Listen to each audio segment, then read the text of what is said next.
ever episode of the broadcast. Hi! We are playing with our monkeys, or with the boys' monkeys. That doesn't make it any better. It does, though. No, it doesn't. It No, really no, it doesn't. You know how I left on Saturday with "You Made It Weird"? But then again, I have a feeling that's going to be the motto of this. I think so. You made it weird. You made it so weird. That's okay. We're good at that. Not only are we making it weird, but our co-host is a stand-in. Yes. Because we would never say that Jana is a dummy. No. She's a very lovely dummy.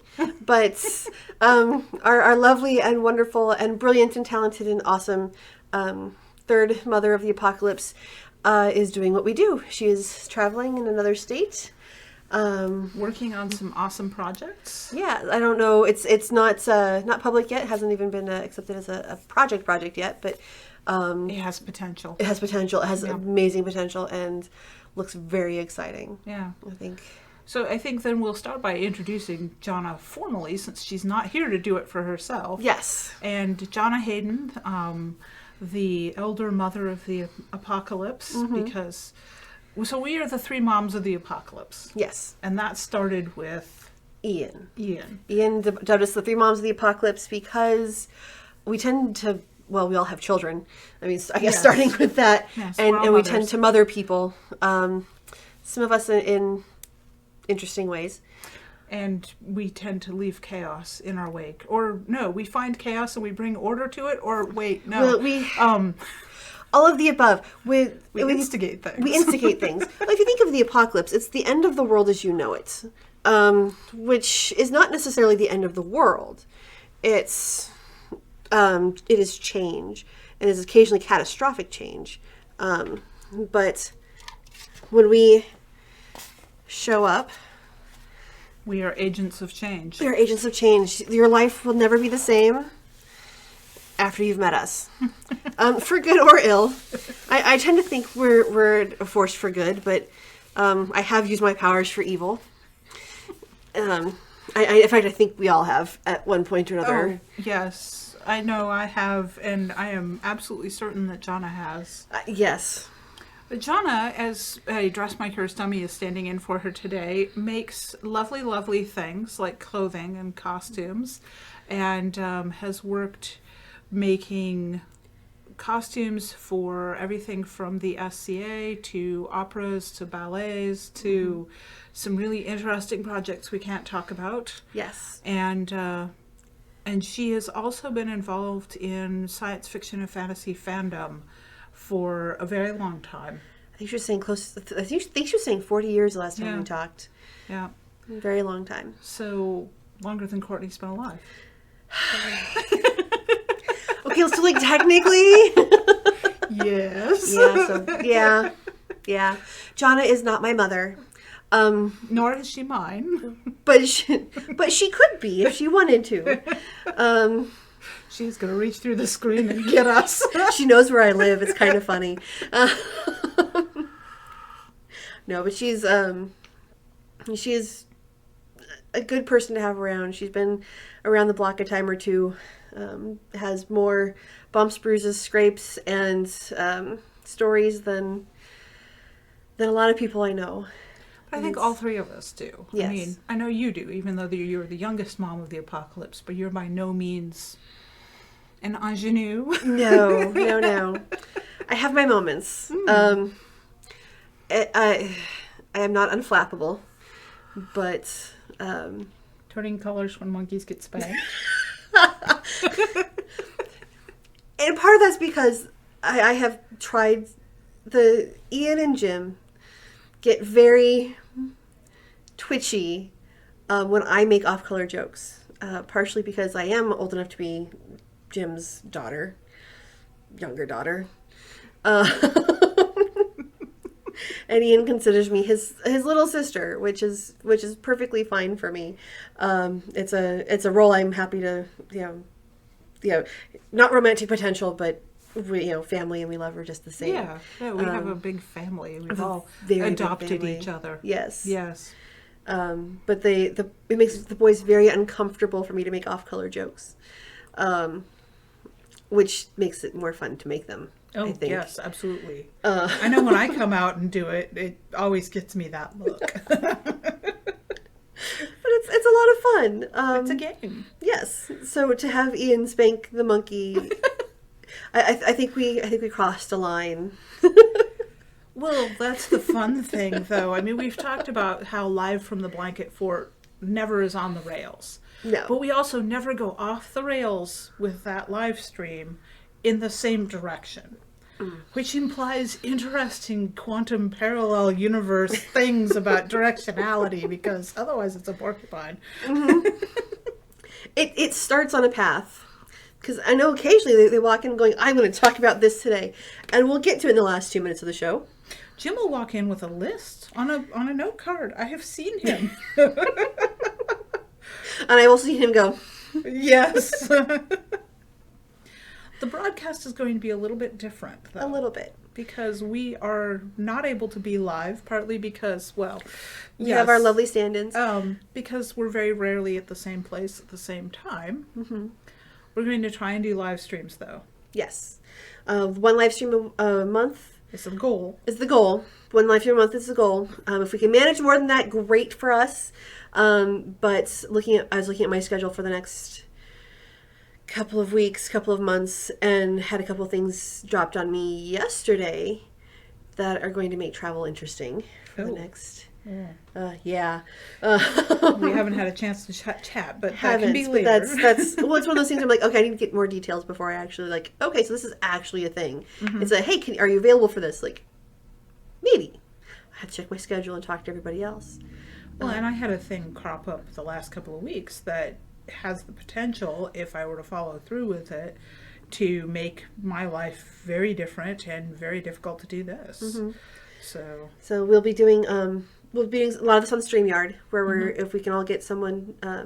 Everybody has to have a computer available to them for that. And I know Jonna is currently in meetings has been in meetings for the last 2 days. yeah. So we just decided. She said, "Put in the dressmaker's dummy."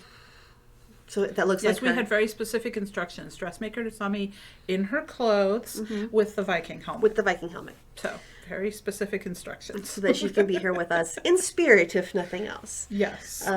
So we'll do we're going to attempt to do our live streams on StreamYard, and do some pre-recording on StreamYard as well, just so we've got the ability to do it. So we can do remotes. If I'm in Portugal, Portugal.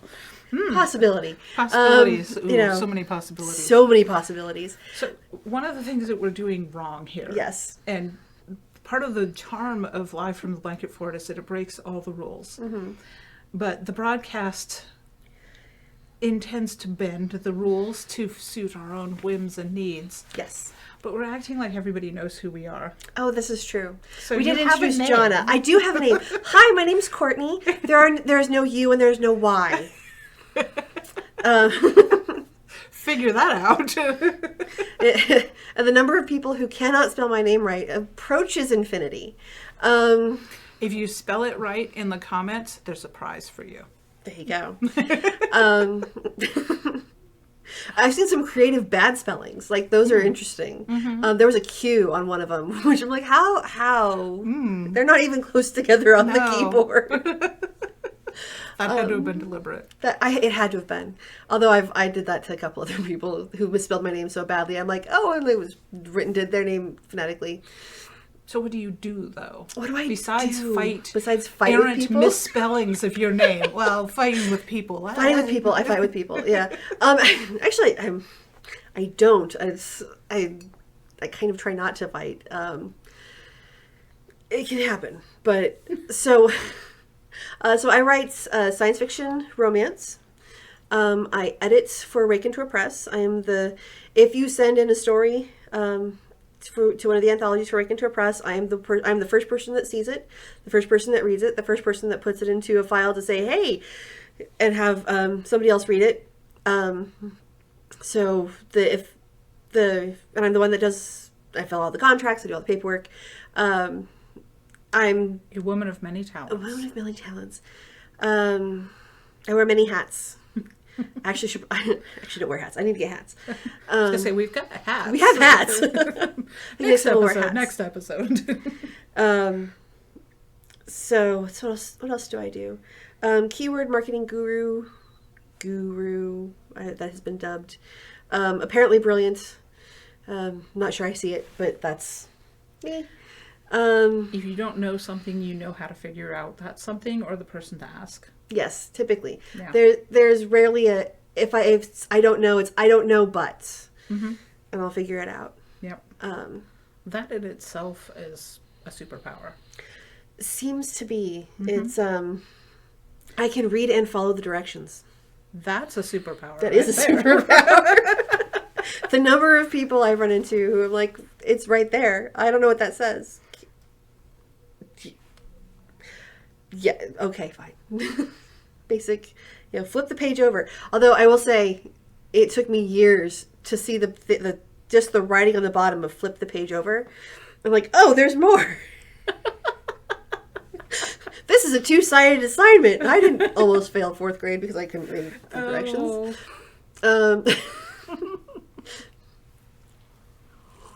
And I'm Cedar Sanderson. Yes. I love write science fiction, fantasy. Honestly, there really isn't a genre that can't squirm away from me fast enough. I'll probably write in it. And I also do art and illustrations and have become the house illustrator for Raconteur Press. Thank you. And a bunch of other stuff, but that's probably a good start to go on with. A woman of many talents, some of which overlap my own, but many are just like, that's so cool. Just watch you do things. Sometimes I get asked, they're like, what can you do? And sometimes I get asked, what can't you do? And the answer to that is I can't knit. I can crochet, I cannot knit. I never learned how to cast on. It turns into spaghetti. I tried really hard. My grandmother used to make lace. Oh, wow. And when she couldn't see the fine strings for the lace, she went to crochet, and she tried to teach me how to knit when I was like 3 or 4. Mm-hmm. That's really young. It was. There's not a lot of dexterity there. I'd managed the crocheting. I could do a bunch of stuff with my fingers. I just could not quite manage the knitting. And so she tried it with 3 or 4, and then I tried it again when I was working at Joann's in my 20s. And I'm like, that's really pretty. I'm going to try that. I can fight you with knitting needles, but I can 2 of them together. I can eat with chopsticks. I'm really good at that. But if I have to use 2 hands for this, it is a serious skill. Yeah, it really is. Real dexterity. I spent a few years as a teenager as an apprentice shepherdess, which is one of the weirder jobs I've had, but not the weirdest. And hanging out with a bunch of fiber people, they taught me how to weave. I can spin, not well, but I can spin. It takes a lot of practice, and I don't have that kind of patience. Oh, yeah. Mom taught me how to crochet years before this even. So, and I can sew. Not as well as Shauna, but I can sew. But knitting just completely eludes me. So... Mm-hmm. It's one of those skills, and I know there's a lot of people out there that are like, oh, I can teach you, and you probably could, but time, because it requires time and practice, and someone has told me sets and reps to learn anything, and that's I think one of the things that you and I definitely have in common is we don't have enough time to do all the things that we want to do as it is. Pretty without much taking on any more. Yeah, I have a cross stitch project that has sat half started. I haven't even finished getting all the floss where it needs to go. Right. For 2 years now, and I'll get to it eventually. I have these crochet roses that just need to be finished. They're there, and they're like poofy. They just need to. I just haven't finished them yet, and I don't know that I ever actually will get around to it this decade. So. But I mean, it's one of those things that I know a lot of our listeners are probably going to have this issue too, which is that both of us deal with ADHD in our lives, and we both are. It's both a gift and a curse at the same time. Right. So we can and do take on some immense projects, and we can pull them off. but Yes. we've also got projects that we've taken on and that haven't gone so well. I haven't quite managed to to finish that. And it's a gift and a superpower. So the having issues with hyperfocus where I'm gonna I'm just gonna watch this. Oh, this looks like a funny video, and then 2.5 hours later I'm scrolling through 30-minute, 30-second, 1-minute long videos where I've watched 150 of them. Yeah, I avoid those because I know that will happen to me. Oh yeah, it's like, oh, that's a dance move I don't know. I should learn how to do that. Flip. So here's this thing about mental health. Here's this thing about what are they making?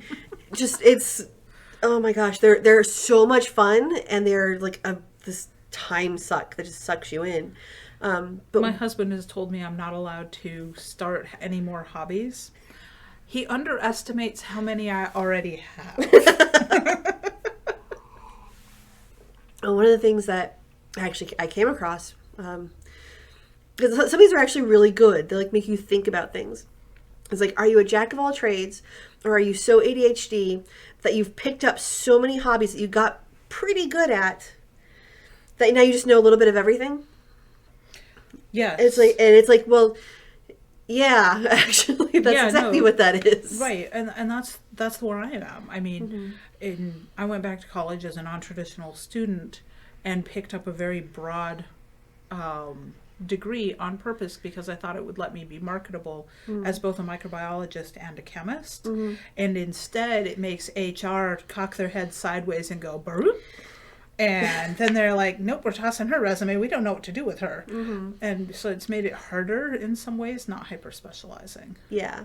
But on the other hand, because you don't match the keywords that they're looking for. You have the skills, but they're looking for the people who, and that's something I've run into with in a lot of fields, is the people who are really specialized in a field or really good at something, can't see outside of it. Yeah. And having people who don't understand the hyper competent, knows a little bit about everything, can do anything you ask them to. The people who like their little specialty and have knowledge an inch deep and and 3 feet wide versus someone who has knowledge an inch deep and a mile wide. Right. They can't understand the scope of what you're looking at beyond their immediate view. Which they've never had leads to people like us to become speakers to geniuses. Really, yeah. Because we can often translate that depth of something into speaking to another field, or layman that don't really know. Which has been interesting. I've gotten to do that a few times. My husband, that's been most of his career, has been speaker for engineers. Yeah. So. And that's, my dad was an engineering student for most of my life. So I got to go in and sit in the back of classes. And so I was able to critique, as a 5th grader, critique the physics professor on his presentation. Because I knew more than I didn't know more than he did. I knew more about the specific subject than he covered in the lecture. And, you could go deeper into this subject. You can explain more about this because this is actually in the common knowledge, common usage. Or, hey, you need to spend more time on this thing that you glossed over. I wanted more depth on the things that had gotten glossed over. Yeah. But to be able to have the feedback of someone going, I knew all of this and you're wrong. Well, no, he's not wrong. He's just not going as into depth as you'd like him to. So that was, and being able to translate from, and it's a part of the project management skill is to be able to go from the people who have the masters in their field who are making the decisions for the people who are drawing them that may have an associate's to the people in the field who might have a high school degree. And it's not saying that they're uneducated. They may know a lot about what they do, but what they do has nothing to do with the person who's making the decisions and drawing the diagrams. Right. So being able to speak between the two different groups is a serious skill that a lot of people don't have. Yeah. They think, well, you should just be able to talk to them. Well, and project management is another one, because I think that all three of us, Like, the unspeaking mom of the apocalypse. All three of us have some project management skills. Some of us with more formal training in it than others, but I know we all have the experience of it. And it's not just being a mom. No. Because being a mom is a whole other project management level of 18 years. Time and project and different age levels, and dear God, and you're still learning as they go. You might be a step ahead of them. You might be 2 steps behind them. We'll figure it out. Children are not born with user manuals. They are not. There are parenting manuals, but all the ones Most that of them exist, suck. yeah, all the ones that exist never apply to any of my children. Right? Now, most of the parenting manuals were written by people that didn't have children. Yeah, And it's very obvious if you're a parent and you start to read one of those. Yeah, it's this is acceptable. This is unacceptable behavior. This is how you correct that. I'm like, no, that is not how you correct that. Or this is acceptable behavior, and you should just give them a chance to be themselves. Like, no, that is not acceptable behavior. That will get them shot. Yeah, and a lot of it too is the fact that what works for one kid doesn't work for another. Yeah. I mean, I have 4 children, and the one thing that amazed me was from the time that they popped out, they had a personality, and every one of them was different. There was no repeats. Nope. And it's just kind of amazing that each and every one of them is just unique little... They're unique little human beings, and trying to apply the same style to everybody. It ends up being... It can be cruel at times. Yeah. You know? Yeah, and that's one of the things with bringing it back around to us and dealing with ADHD, especially ADHD as women, is that there's a tendency to want to stuff everyone into boxes. And if you're not fitting into those boxes, you're an oddball. And I know I have embraced the term odd as a descriptor for myself for 20 years now. Yeah. But then again, I was raised outside of mainstream culture. So it was always easier for me in some ways. I never fit in. You weren't expecting to fit in. Right. I was always the weird one. And if you look at the definition of weird, well, having a weird put on you is having a curse, or having a gauge put on your future. Yeah. So it's very much a supernatural feel to it when you go down to it, which is why I walk in, someone calls me witchy woman. Okay, that's fine for me. I was just thinking when you were talking about having a gauge put on you that it is the weight that we give it. Yes. But as humans, we're driven to fit into the culture. And that is one of the reasons that we're doing the broadcast, is because we don't fit in, and because we're a little dismayed with the directions that we're seeing people being forced to fit in. If you are this, then you must be this. I mean, I grew up a tomboy. Does that mean I wanted to be a boy? Definitely not. And had I been pushed into that, I would have been deeply and profoundly scarred and unhappy later on in life. Just as an example off the top of my head, that is one of those things that's very pertinent to right now is we put these things on kids. We slap these labels on them. Yeah. And they twist us. That's one of the things. I describe myself as a sparkle goth when I'm dressed up. I do have a favorite color, but it was a running joke between me and a couple of my favorite rock stores. I have rock stores that I like to go into and just like fondle the merchandise, and they let me do it. My favorite color was sparkles, but I do wear a lot of black and a lot of I guess death motif. Because that's what I like. It's what my aesthetic goes to. But I like it with sparkles, so the glamour goth. I love it. But I was also, I played softball as a kid. I played tuba in the marching band. Like, if you tried to, if you looked at I'm going out and wearing my aesthetic and doing what I want, you would never ever have suspected that, you could run into me at home plate and knock yourself out. Happened. That was hilarious. She's like 90 pounds and she's trying to run into me. I'm like, no. Oh, honey. It's like, you're not going to get there. And you like bounced off my hip. That's so cute. We get to be so many things. Yes. Because we have decided that we're going to do what we want to do. Right. I'm gonna do what I want to do, be who I am, and the only person who has to approve of me is me. Mm-hmm. And there are people who can handle parts of me. Like, we totally get this part. Yeah, okay, this is the part of me that's going to interact with you. There's people who get bigger parts of me, mm-hmm. and they get to see a wider range. I don't think I don't think I handle all of me very well all the time, and that's nature of being human. I think I say nature of being a woman, but nature of being human. Yeah. And so if you don't approve of a part of me, that's okay. Yeah. You don't have to. You just respect that it's there and that it exists, and know that there's probably parts of you that I don't get. Yeah. And that's the fun thing, too, about people and about humans, and we explore this in our fiction, mm-hmm. is that everybody's different, everybody interacts in different ways, and humans have this near limitless capacity to be beautiful, engaging creatures, and also capricious and cruel and mm-hmm. and even evil at times. Yep. And the same person can be both in different places. Yeah.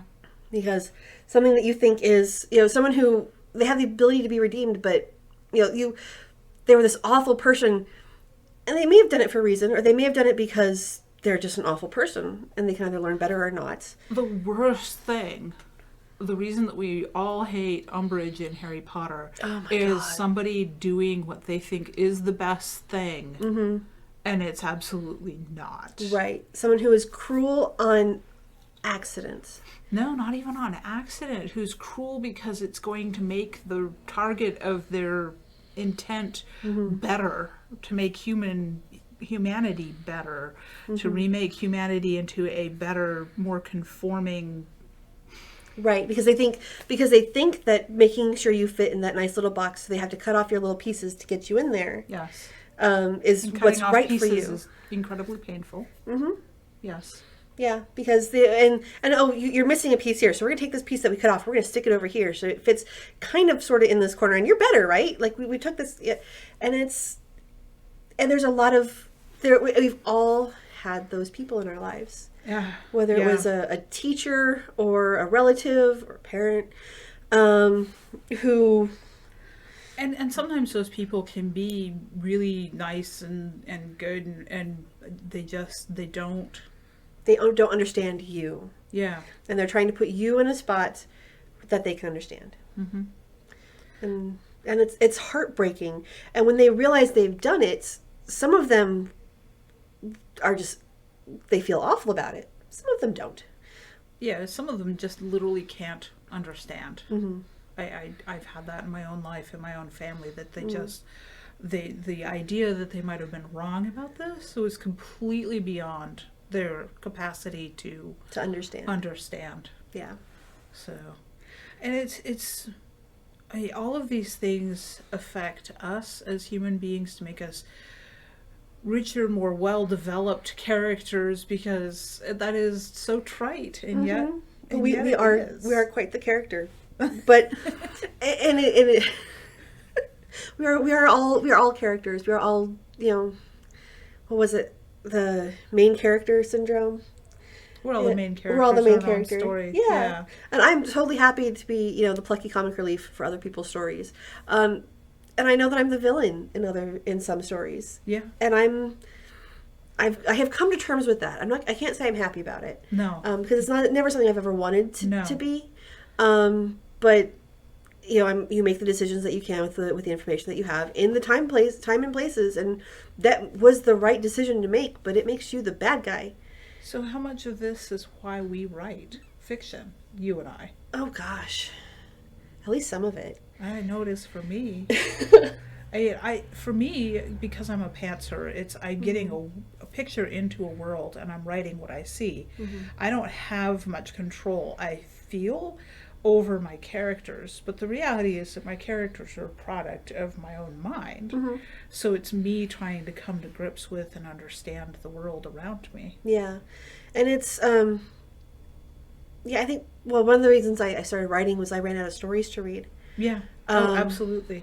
But I think part of why I write what I do, is I'm taking real people and putting them into situations where they can grow and develop and see what happens. It's like an experiment because I can't actually like literally go kidnap people and put them through these things. Bad. Let's not do that. Not it's not allowed. My therapist says that's bad. But I want to explore the possibility of humanity, and why some of my recent stories, the stuff that I've written lately, compared to stuff that I wrote 15 years ago, that I was actually talking to Dorothy about over coffee recently, was, my characters are deeper. They're better well developed. My world is richer because I have a bigger understanding of the world that's out there. The characters that I wrote when I was in my 20s are trite, and the world is very thin. Like I was trying to save, and I absolutely know what I was doing. I was in a really bad place when I started writing some of these stories, and I was trying to save myself, but I didn't know what had caused the problem, who I was, what I was actually going through, and I didn't have a good enough or broad enough understanding of the world to figure out how to fix it. 15 years later, I'm no longer in that place. I'm no longer that person. Yeah. That's what I was thinking, is that we're not the same people that we were when we were in our 20s. I know. Yeah. I look back at myself at 21 and I'm like, that woman is dead now. And I'm somebody else entirely. And same body, but the consciousness changes so much. Well, it's very much the caterpillar into a butterfly metamorphosis. Like, for a while there, I was a sobbing mess wrapped up in a blanket. And when your literal cocoon. My little cocoon. And I still have a thing for blankets. The blanket pile in my bedroom is actually kind of obscene at this point. It might, if I folded them all correctly, it would go to the ceiling, but they're all doing this. I love blankets. You're welcome to send me more blankets. I will keep them, and I will use all of them. It's actually a pretty impressive nest when I get it all going together. But once I was able to get out of that, it was a completely different person who went in. Yeah. And I think we all hit that moment. And and I know, I think that this is going to sound really weird. I think that the more pain you go through, the more growth you wind up with, which is not to say that going through pain is desirable in any way. But I think that if you can survive that and find the hope and come out on the other side, that you almost inevitably have to grow. Oh, look, it's a train. So you all know what the strange noises are in the background. Yes, we are actually right across from the train tracks. It's great. You can watch it go by. And I think so. I never want pain for my children. No. But I do want them to struggle a little bit. Yes. Because it's like lifting weights. As you, as you tear down and you rebuild, and you tear down and you rebuild, and you tear down and you rebuild, and so you're able to get stronger. So they do run into those things that, someone who's unprepared, it will knock them on their ass and not get them back up. My kids are doing things that are hard on purpose. Yes. Because they watch me get hit in the face by life, stand up and say, that all you got. Yeah, and mine have done something of the same thing. And I don't want them to do that, but I do know that it is inevitable that they are going to face pain and hardship. So I want them to be as prepared as possible. So pain isn't good. Pain is a signal that something is wrong. But understanding how to read that signal, how to interpret it, and how to go forth and deal with it is a very important life skill. So we're coming across pain when you have support and a back and someone behind you, someone to help you deal with it, is more helpful than having no pain at all and being surprised by it. And this we can do with fiction as well. Yes. I mean, that is why I've been doing the PTSD anthologies, is to give people a model of that pain and how to grow and get through it, because none of us want to be there, but we either find that we're there or we find that somebody that we love is there. And I get this with my husband. There's times that something's going on and I'm having a really bad day, and he'll be like, honey, I don't know what to do to help you. I want to help you, but I don't know what to do. Yeah. So fiction we can actually use to model, okay, this is what you do when somebody is like this, or when you're like this is something you might try to get out and up and beyond it. It lets you feel the emotions without having to go through what you had to go through to get there. Yeah. Which is why I dislike character building from trauma. Like having it's too easy. It's too easy. Yeah. You're becoming a better character from traumatic backstory. Well, okay, on the one hand, yes, but on the other hand, you need to.